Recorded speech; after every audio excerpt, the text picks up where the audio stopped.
السلام عليكم الغزالات، كيف عاملين؟ لاباس عليكم؟ نتمنى ان شاء الله تكونوا بخير وعلى خير وفي تمام الصحه والعافيه.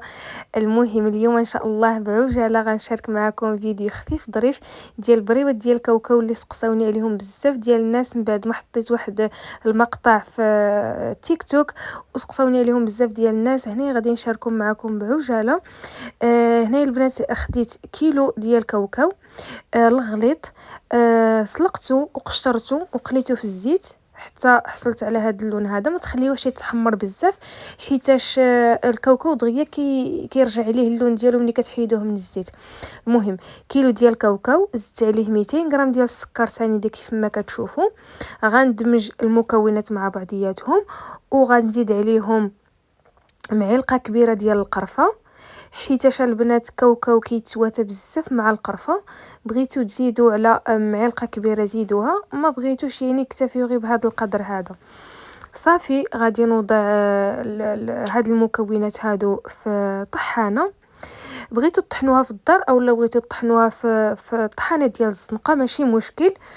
غنزيد عليهم 5 دراهم ديال القشور ديال البرتقال معسل مع 5 ديال الحبات ديال المسكه الحره، وغادي نطحن الكل حتى يتعلك لي مزيان. ما تخليو فيه حتى شي حبيبه البنات.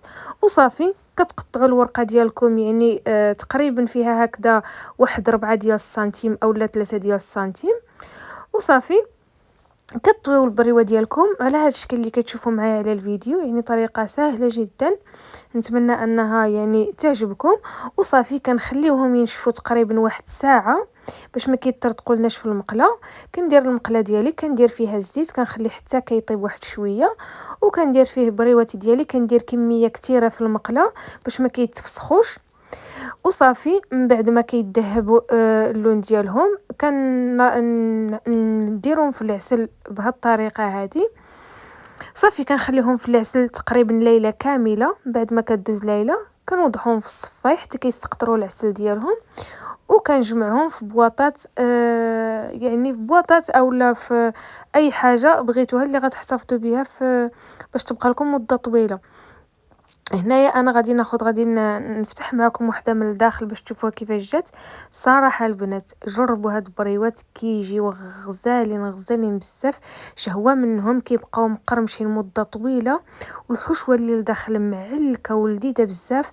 واحد النسيمه ديال البرتقال معسل، يا سلام. نتمنى الوصفه تنال الاعجاب ديالكم وتجربوها. ناجحه 100%. رمضان مبارك كريم، وتقبل الله منا ومنكم صالح الأعمال. السلام عليكم ورحمة الله، وما تنسونيش باللايكات ديالكم.